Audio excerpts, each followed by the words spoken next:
Ce qu'il advint en ces temps anciens est si lointain que nul ne peut désormais démêler le vrai du faux. Mathurin, un trappeur, œuvrait le long de l'Antenne, ce magnifique affluent de la Charente voisine. Il tendait des pièges, c'est d'ailleurs l'origine du nom celte de cette rivière, pour rattraper la loutre qui aimait à vivre ici.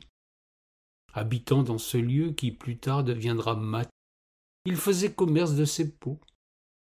Les temps étaient difficiles, chacun vivait comme il le pouvait.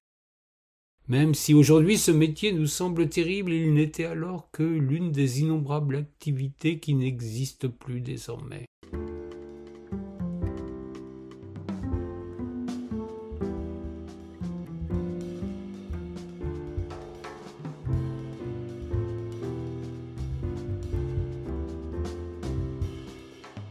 Ne jugeons pas et suivons les pas de Mathurin. Bel homme, bien fait de sa personne, aux proportions parfaites, à la mine rieuse et à la fréquentation des plus agréables, il avait tout pour plaire. Ce qui ne manqua pas d'ailleurs de porter vers lui tous les regards des jeunes femmes en quête d'un bon mari. Il y avait non loin de là, au bord du Briou, un affluent de l'Antenne, une maison à l'écart dans les marais où vivait une famille de vanniers. Ces braves gens avaient eu, pour ce qu'on considérait alors comme un malheur, des triplettes, 3 filles en tout point semblables.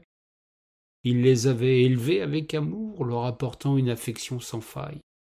Cependant, le couple des vanniers n'ignorait pas qu'il lui serait impossible de réunir l'argent nécessaire pour payer 3 dots, si bien qu'ils gardèrent le secret de ce cadeau de la destinée.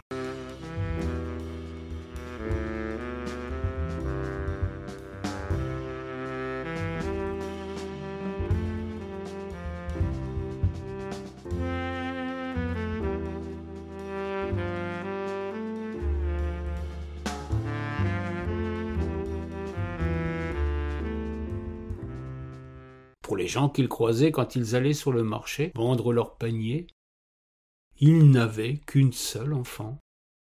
À tour de rôle, l'une des 3 filles les accompagnait tandis que les 2 autres restaient dans le marais, là où nul ne songeait à venir traîner ses guettes. Nolwenn, Dollen et Morgan avaient pris l'habitude de ne jamais se montrer en public en même temps. Une seule à la fois, c'était la règle qu'elles appliquaient scrupuleusement.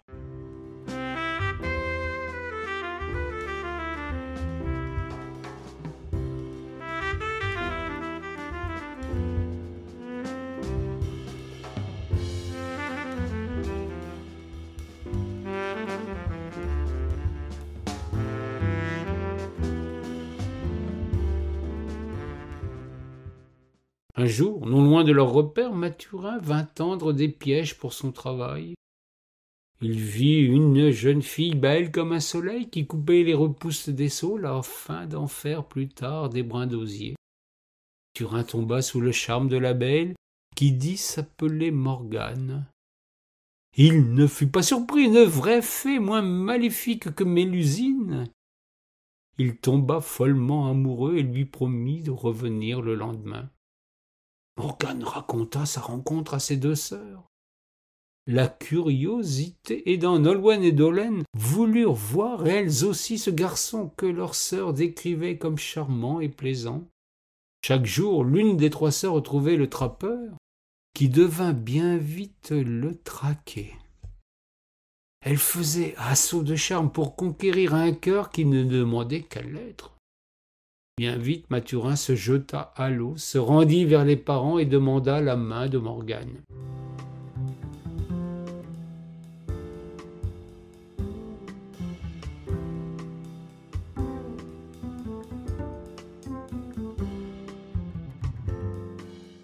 La requête troubla les parents.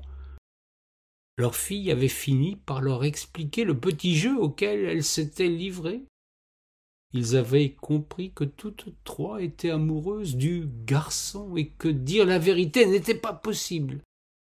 Puisque l'amour battait dans tous les cœurs, quoi ne pas faire d'une pierre 3 coups? Ainsi, il n'y aurait qu'une dot à payer et 3 sœurs parfaitement heureuses. Mathurin, fou de joie, apprit que sa demande était acceptée à la condition que Morgane continue de travailler l'osier avec ses parents. Ainsi, chaque fois que ceux-ci en éprouveraient le besoin, leur fille viendrait les retrouver pour les aider à l'ouvrage. Cette demande ne sembla pas extravagante. Mathurin l'accepta tout naturellement. Par contre, il fut très surpris de la seconde exigence. Chaque dimanche, Morgane passerait la journée et la nuit chez ses parents, sans que le mari ne puisse se joindre à eux. Le pauvre garçon ne pouvait pas comprendre l'enjeu de cette requête étonnante. La semaine comporte 7 jours, ce qui suppose évidemment 7 nuits. Dans le plan machiavélique imaginé par les jeunes filles, elles avaient songé à passer chacune 2 nuits par semaine avec leur mari pour ne pas faire de jalouses. De plus, voulant se retrouver toutes trois, le dimanche serait ainsi le temps des retrouvailles, loin de celui avec lequel toutes trois partageaient un tiers de leur existence. L'affaire fut conclue en ces termes.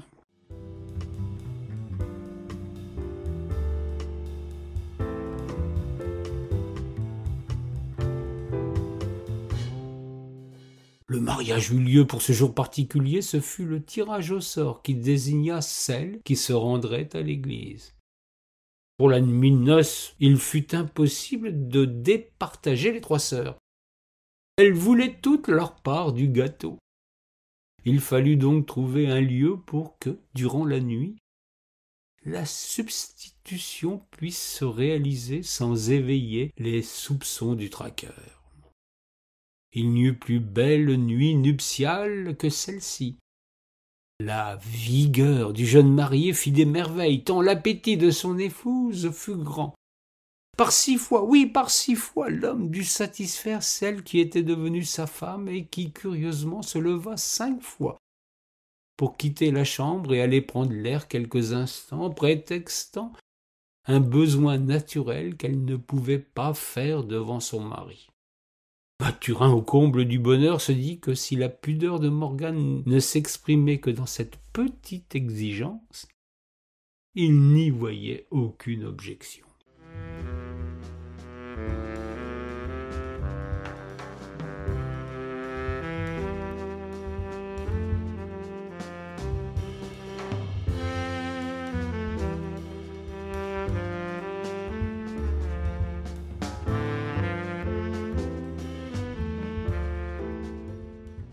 La vie prit son cours pour l'heureux époux des 3 sœurs jumelles. Polygame, sans le savoir, le brave trappeur comprit vite que le dimanche lui serait salutaire. Ce jour de repos lui permettait en effet de reprendre des forces que sa diablesse de femme mettait bien à mal chaque nuit. Tout était bien dans le meilleur des mondes. La nature fait formidablement bien les choses. 3 sœurs tombèrent enceintes la même semaine. La tromperie pouvait se poursuivre sans que Mathurin n'eût la moindre interrogation. Cependant, le temps de la délivrance risquait de mettre à mal le stratagème qui jusque-là fonctionnait à merveille. Il fallait éloigner le mari polygame le temps des naissances. C'est Nolwenn qui eut l'heureuse idée de lui suggérer d'aller vendre ses peaux de loutre à l'une des plus célèbres foires de l'époque. Ironie de l'histoire, c'était à Troyes, en Champagne. Il y avait là 2 foires annuelles. La Saint-Jean, dite foire chaude du 24 juin à la mi-juillet, et la Saint-Rémy, la foire froide de début novembre jusqu'à la semaine avant la Noël. Cette dernière était parfaite. Elle correspondait aux prévisions des dames pour leur délivrance.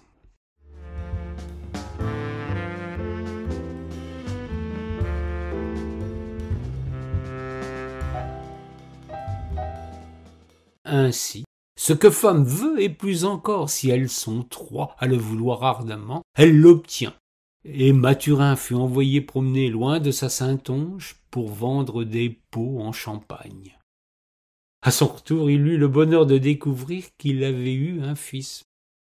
Par bonheur, les 3 sœurs n'avaient pas songé qu'il puisse en aller autrement, et elles avaient eu toutes 3 un garçon. La vie put reprendre ses droits. Mathurin chérissait son garçon, sans savoir qu'il en avait fait 3, presque jumeaux eux aussi. Le temps passa, heureux dans cette curieuse manière d'agir. De nouveau l'existence reprit son cours, les sœurs enfantèrent dans les mêmes conditions. Cette fois la Saint-Jean fit l'affaire. Une fois encore le destin fut favorable et 3 filles naquirent.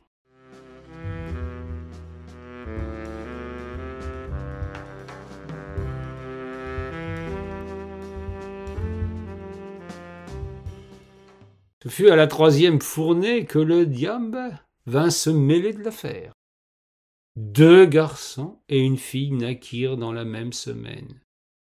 Cette fois plus moyen de tromper Mathurin qui, jusqu'alors, avait été bien naïf. C'est du moins ce qu'il avait laissé croire. Bien vite, à quelques détails intimes que l'anatomie s'amuse à semer dans la loterie génétique, il avait remarqué d'infimes variations, avait poussé l'investigation jusqu'à se rendre un dimanche dans le Marais. Il savait qu'il avait été trompé pour son plus grand bonheur.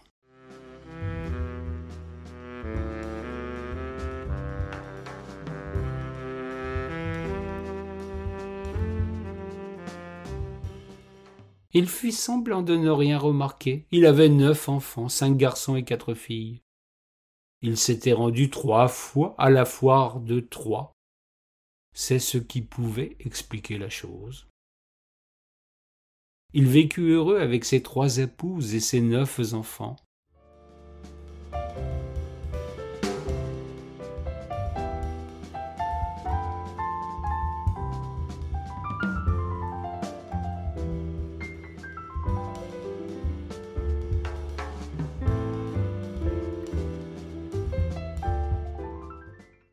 Il avait bien de la chance quand beaucoup d'autres n'y arrivent pas avec une seule. Il cessa néanmoins de se rendre à la foire quand une vieille femme enseigna à ses épouses recette pour cesser d'enfanter. Pour cette étrange famille, le compte était en somme atteint. Mathurin n'en poursuivit pas avec ardeur son devoir conjugal, car comme on aime à le dire dans les Charentes, on n'est jamais si bénaise que dans ces charentaises.